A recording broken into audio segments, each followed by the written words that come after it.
నమస్తే, welcome to Sakshi exclusive. Hi friends, ప్రపంచంలోనే అతిపెద్ద ఆర్థిక వ్యవస్థగా చక్రం తిప్పుతున్న అమెరికా సరికొత్త రికార్డు సృష్టించింది.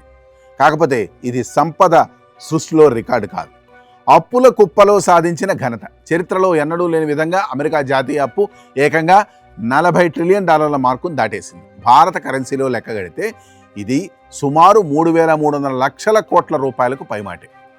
ఒకప్పుడు కలలో కూడా ఊహించని ఈ భారీ అప్పుల కొండ ఇప్పుడు ప్రపంచ మార్కెట్లను కలవరబెడుతుంది.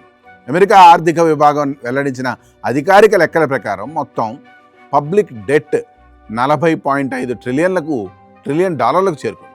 వాస్తవానికి 2026 ఆర్థిక సంవత్సరం ముగిసే సమయానికి ఈ రుణం $39.4 ట్రిలియన్ చేరుతుందని పార్లమెంటరీ బడ్జెట్ కార్యాలయం గతంలో అంచనా వేసింది. అయితే ఆ అంచనాలను తలకిందులు చేస్తూ అనుకున్న సమయం కంటే ముందే ఈ ప్రమాదకర సంఖ్యను తాకింది. అగ్రరాజ్యం అంతటి అప్పుల ఊబిలోకి ఎలా కూరుకుపోయిందన్నది ఇప్పుడు అందరి మదిలో మెదులుతున్న ప్రధాన ప్రశ్న. ప్రభుత్వ ఖర్చులు ఒకవైపు, వచ్చే ఆదాయం మరోవైపు చూస్తే రెండింటి మధ్య వ్యత్యాసం భారీగా పెరిగిపోయింది. ఈ లోటును పూడ్చుకోవడానికి ప్రభుత్వం నిరంతరం బాండ్లు జారీ చేస్తూ రుణాలు తీసుకుంటుంది. రాను రాను ఈ రుణాల స్థాయి తారాస్థాయి చేరింది. ప్రజారోగ్య రక్షణ, సామాజిక భద్రతా పథకాల వ్యయాలు ఏటేటా భారీగా పెరిగిపోతున్నాయి. వీటికి తోడు పన్ను రాయితీలు, మధ్యప్రాచ్యంలో సైనిక చర్యల ఖర్చులు అమెరికా ఖజానాపై విపరీతమైన భారాన్ని మోపాయి. అన్నిటికంటే ప్రమాదకరమైన అంశం ఏమిటంటే, రుణాలు తెచ్చుకోవడం మాత్రమే కాకుండా పాత అప్పులకు వడ్డీలు చెల్లించడానికే ప్రభుత్వం భారీగా చెమటోడ్చాల్సి వస్తుంది. వడ్డీ రేట్లు పెరిగిపోవడంతో తీసుకున్న అప్పులను తిరిగి సర్దుబాటు చేయడం అత్యంత భారంగా మారింది. గతంలో ఎన్నడూ లేని విధంగా అమెరికా ట్రెజరీ బాండ్ ఈల్డ్స్ 2007 తర్వాత గరిష్ట స్థాయికి చేరాయి. రుణాలు తిరిగి చెల్లించే వ్యయం పెరిగిపోవడంతో బాండ్ మార్కెట్లలో తీవ్ర ఆందోళన నెలకొంది. ఈ పరిస్థితిని అదుపు చేయడానికి అమెరికా ఆర్థిక విభాగం చర్యలు చేపట్టినప్పటికీ పరిస్థితులు అంత తేలిగ్గా చక్కబడేలా కనిపించడం లేదు.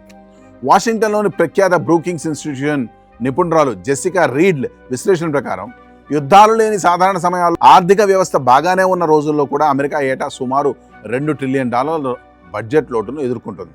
ఒకప్పుడు జీడిపిలో 3 నుండి 4% ఉండే బడ్జెట్ లోటు ఇప్పుడు ఏకంగా 6 నుండి 7% పెరిగిపోయింది. ఇది ప్రపంచ ఆర్థిక వ్యవస్థలను మరింత భయాందోళనకు గురిచేస్తుంది. ఈ $40 ట్రిలియన్ మైలురాయి తక్షణమే పెను విపత్తును తీసుకురాకపోవచ్చు. అమెరికా ప్రభుత్వం జారీ చేసే బాండ్లకు అంతర్జాతీయంగా ఇంకా విశ్వసనీయత అయితే ఉంది, కానీ ఇది సుదీర్ఘ కాలానికి తీవ్రమైన హెచ్చరిక గంట అని ఆర్థికవేత్తలు స్పష్టం చేస్తున్నారు. బైపార్టిషన్ పాలసీ సెంటర్ ప్రతినిధి కాలెబ్ క్వాకెన్ బుష్ చెప్పినట్టుగా అమెరికాలో అధికారంలోకి వచ్చిన ప్రభుత్వాలు చట్టసభల అదుపు లేకుండా పెరుగుతున్న ఖర్చులను కట్టడి చేయడంలో పూర్తిగా విఫలమయ్యాయి. దీర్ఘకాలిక ప్రణాళికతో వ్యయాలను నియంత్రించే ప్రయత్నాలు అయితే జరగడం లేదు. పెరుగుతున్న ఈ రుణభారం ప్రభుత్వానికే కాకుండా సాధారణ పౌరులకు, వ్యాపార సంస్థలకు కూడా పెద్ద దెబ్బగా మారే ప్రమాదం ఉంది. ప్రభుత్వ బాండ్ల రాబడులు, వడ్డీ రేట్లు ఎక్కువగా ఉంటే బ్యాంకుల నుండి తీసుకునే గృహ రుణాలు, వాహన రుణాలు, వ్యాపార రుణాలు మరింత ప్రియమవుతాయి. ప్రజల కొనుగోలు శక్తి పడిపోయి సంస్థలు విస్తరణ పనులను వాయిదా వేసుకునే పరిస్థితి ఏర్పడుతుంది. ఇది దేశ ఆర్థిక వృద్ధిని తీవ్రంగా మందగింపజేస్తుంది. మరోవైపు బడ్జెట్ లోటును జీడిపిలో 3% తగ్గించాలనే లక్ష్యంగా పెట్టుకున్నప్పటికీ తాజా పరిస్థితుల్లో ఆ లక్ష్యాన్ని చేరుకోవడం ఎంత క్లిష్టమో చాటి చెబుతున్నాయి.